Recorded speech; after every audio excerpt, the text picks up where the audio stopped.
What's up, guys? Welcome to Vintage Genetics, where it is all about classic bodybuilding, and of course you can see that I'm doing some fasted cardio in the morning.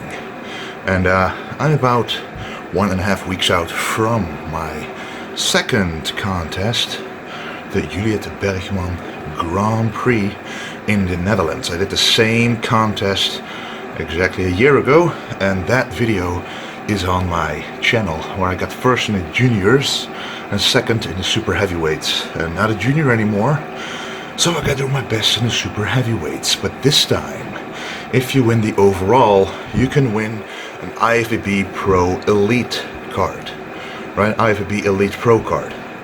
So that's making it a lot more interesting for people from around Europe to compete, because it is an international competition, not just a Dutch one. But pretty happy with everything, how it's going. As you can see, kind of wearing a waist thingy, not a waist trainer, just more of a belt to increase the sweat there and to kind of hold the stomach flat, because when you're sitting down crunched over, you know, the natural inclination for your stomach is to go forward as well. Especially in my case, because my rib cage is pretty big. And wearing a belt like this just helps keep everything tucked in, which is of course what we want. So I'm going to finish up this cardio and then have a beautiful high carb meal, because today is a high carb day. My diet consists of 1 high carb day, 1 low carb day, and 3 days of cardio back to back, and then 1 day of no cardio. So let's check it out. Alright, I'm done with the cardio right now. I did about an hour on the bike. Burned quite a lot of calories, sweat quite a lot. I think on the cardio you should at least, sweat, because that way you will actually release toxins, especially when you do it fasted in the morning. And when you drink a lot of water, you will deliver those toxins right to the skin, right to the intestines, and you will get rid of all of it. And the only way to do that is there's nothing in your stomach, nothing really to bother anything else except water in there, except you sweating and drinking plenty of water, as I said before. But anyway, let's check out my breakfast. Check this out, guys. This is actually oatmeal, but I hacked this oatmeal. So this is supposed to be just 100 grams of oatmeal, some almonds, which I'm going to add later on. I actually have them right here.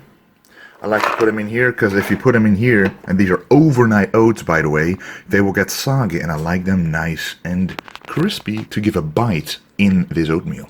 But you can see this little color right here. This is carrot, and these little white spots, that's cauliflower. Those two vegetables, the cauliflower adds more of a neutral taste, but it adds a lot of volume. The carrot adds a nice sweetness and a carrot cake taste to it, and it just makes it a lot more volume as well. So I added about 70 grams of carrot and 100 grams of cauliflower, and together that's like 40 calories. So what I did is just decrease the oatmeal with a couple of grams, and the calories are the same, except the volume has doubled. And that is an oatmeal hack. The same calories, more benefits in terms of vitamins and minerals from the raw vegetables, which is very healthy for you. For example, cauliflower, if you cook it, a lot of vitamin C is lost, but when it's raw, the vitamin C is intact. And having vitamin C through a vegetable is always the best way, because of all the phytonutrients that are in vegetables to help you absorb the vitamin C. There's also 10 grams of Ceylon cinnamon in there, the best version, that if you take it too much, it won't toxify, it won't be toxic to your body. Some cinnamon in the stores are. And 60 grams of whey with some almond milk. So this will be a delicious first meal of the day, which I'm going to enjoy right now. Alright, guys, it's time for the second meal of the day. It's a high carb day, or a medium carb day, whatever you want to call it. It's the highest carb day that I have in this diet. This is 400 grams of white potatoes, very delicious. Just literally put them in a pan, tiny bit of coconut oil, and roast them like that for about 20 minutes, and they're perfect. After that, look at that beauty. We've got 200 grams of Brussels sprouts right here. And we've got 270 grams of tuna. Now, tuna has a little more protein per 100 grams than normal white fish, so that's why I can get away with 270 grams. So this is my second meal of the day. Very clean. Normally I'd have basmati rice, but this is also a very clean carbohydrate source. A lot of people think that white potatoes are bad because they're white, but the only white stuff that is bad is made by humans. White bread, white flour, white pasta. So this is like this in nature, so it might look white, but it's not actually bad for you. So the difference between yams and sweet potatoes is, pretty small. Only thing you can say is the insulin response you get to yams is a little less than compared to white potatoes, but because we're adding a lot of vegetables, we're adding protein, the absorption will be slow anyway, so it will be negligible in the end. I'm upstairs right now, and this is the meal, the final product. 270 grams of tuna, 400 grams of white potatoes, and 200 grams of Brussels sprouts. I'm going to enjoy this meal a lot. And there's a little bit of oil in the potatoes. And after this I'm going to do some groceries because I need some salmon like always. That's the most expensive part of this diet, the Nordic salmon. One meal is about €4.50 for only the salmon. The broccoli is pretty expensive. If I choose to have tuna steak, that's also about €4, €3.80. So bodybuilding can be quite expensive, but you can do it very cheap as well. I think I'm going to do a lot more cans of tuna. I mean, there is quite a lot of salt in there, but when I'm bulking, for example, you can save a lot on your diet when you're doing groceries. And I think I'm going to make a video about that, having the same calories and macronutrients of one day with more high-end items. Yes, they are more delicious. Yes, you can do more with them, but the price difference is just immense. And I'm going to compare that with another day with the exact same nutrition stats, but then with cheap foods such as rice and tuna. And I will show you exactly how to make that delicious as well. But I'm going to enjoy this meal right now and jump right into the workout of today, which is, as you can see, a leg workout. And what I'm working on right now is the hamstrings, the standing leg curl. If you follow me for some time, you know that my hamstrings are a weak point, and you gotta be honest with yourself. Why do I have this weak point? Sure, it could be genetics, but you always gotta look at your own execution, form, etc. And that's exactly what I did. And that is also why I like for you guys to record yourself from time to time when training a weak point and see how your form is, if you're doing a right execution.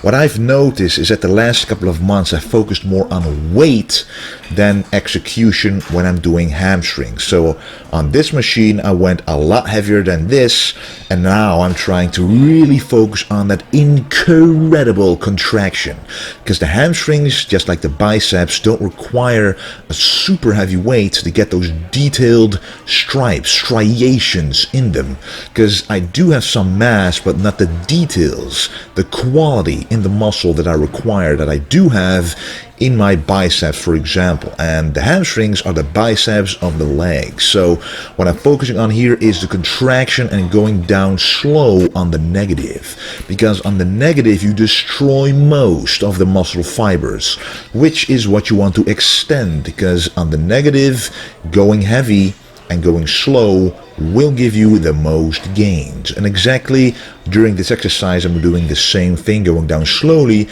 But take a look at my upper body. It is flat against the pad.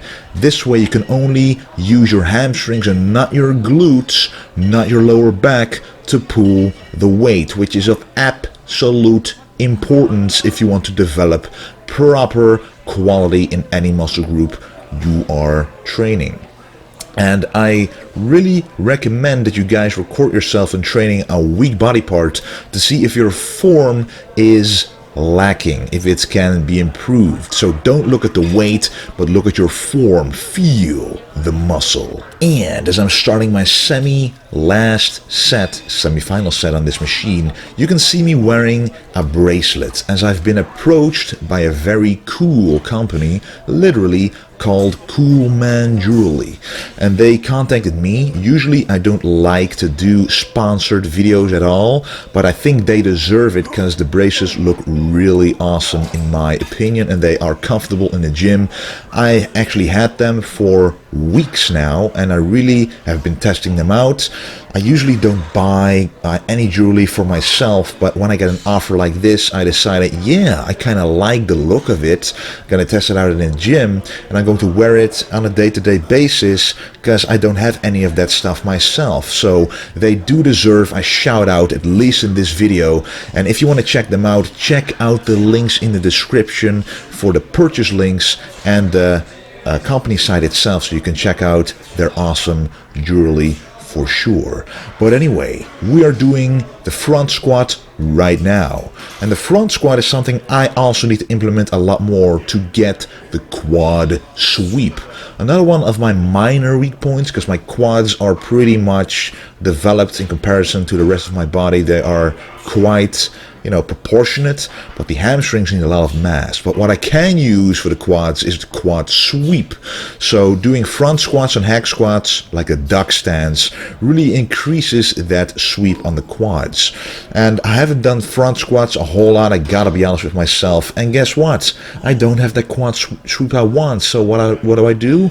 I do exercises that get me where I want to go.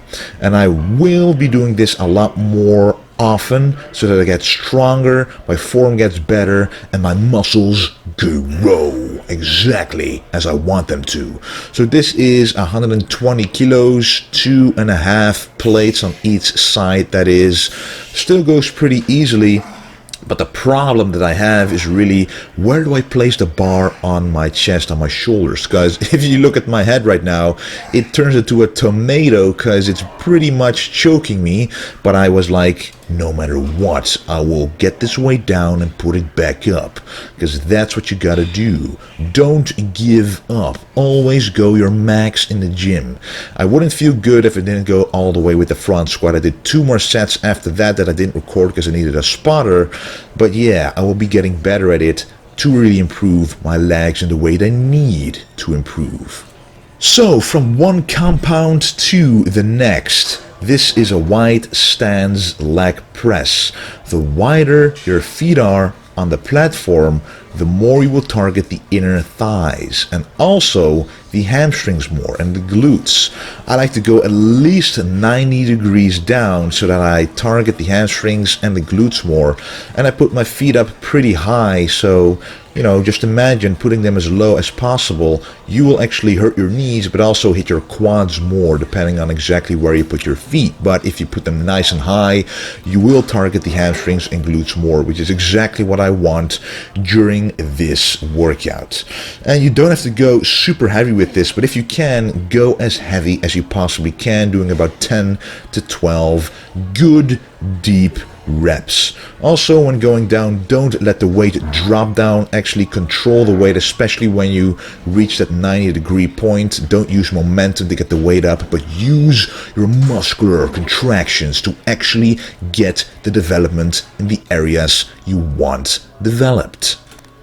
And to finish off the quads, because I'm implementing a lot more quads in this workout, which is actually a hamstring workout, because this is my last quad oriented workout before my competition, which is about 1.5 weeks away, and I'm not supposed to train quads that close to the competition anymore. So I didn't go all out during this workout, but I still went heavy enough to cause an anabolic response and to really get those legs fired up. If you look at my leg extensions right here, I like to do it the Tom Plaid's way. Of course, not as extreme, because only he can do that, but you want to go not only with up to a full extension, but also go beyond the extension, go up as far as possible. So your feet should actually go above your knees, so they shouldn't be completely straight. Of course, during the last few sets where it gets too heavy, it is very difficult to achieve this, and right now my dad, who's behind the camera, is helping me do a couple of forced reps beyond failure to really pump up those quads to the max for a good finisher. And then guys, it is time for some calves, and I really like this machine. It's actually a horizontal leg press, but it is possible to actually target your calves exactly like this. You can also do this on a regular leg press. It really depends on the design of the machine, but if you can do this, it is really awesome. So what I'm doing first is 8 reps, going down slow, again destroying those muscle fibers on the negative, but exploding on the way up, really contracting the muscle as hard as possible. So that way you have a good stretch, a good contraction, and a good time under tension. The first 8 reps were with my feet pretty low on the pad, and the second 8 reps were with my feet higher on the pad, which actually targets different muscle fibers. And trust me, if you try it out, you will feel the incredible difference. Look at this. This looks like quite a mountain of rice. You can't really see, but this is a pretty big plate and it's filled up with rice, but it's not just rice, it's also cauliflower rice. I don't know if you can see, but in between the regular rice grains, basmati rice 100 grams, is 200 grams of cauliflower rice, which you can buy in the store, but it is a very nice way to bump up the volume when you're in a diet, when you're doing a prep, when you feel like your food is simply not voluminous enough to fill your stomach up. Trust me, vegetables is your salvation. Don't be afraid of them. Only if you cannot take cruciferous vegetables, I don't know how to pronounce that, but you know, broccoli, Brussels sprouts, cauliflower, stuff like that, then you gotta look out. And then you also gotta look out at my oatmeal hack, which adds vegetables like cauliflower. So I would stick to zucchini and carrots and bell peppers, which are actually added right there as well to prevent that. But anyway, you got 300 grams of white fish, 10 grams of coconut oil, 100 grams of rice, basmati rice, some beautiful herbs. The yellow color comes from turmeric or curcuma. And we've got 250 grams of vegetables, and I'm going to enjoy this meal absolutely right now. Alright, with Black Friday and Cyber Monday coming, I wanted to show you this website because a lot of good deals will be on there. For sure, if you haven't checked out my website, vintagegenetics.com, do check it out because I sell a lot of different items on there and a lot more is coming.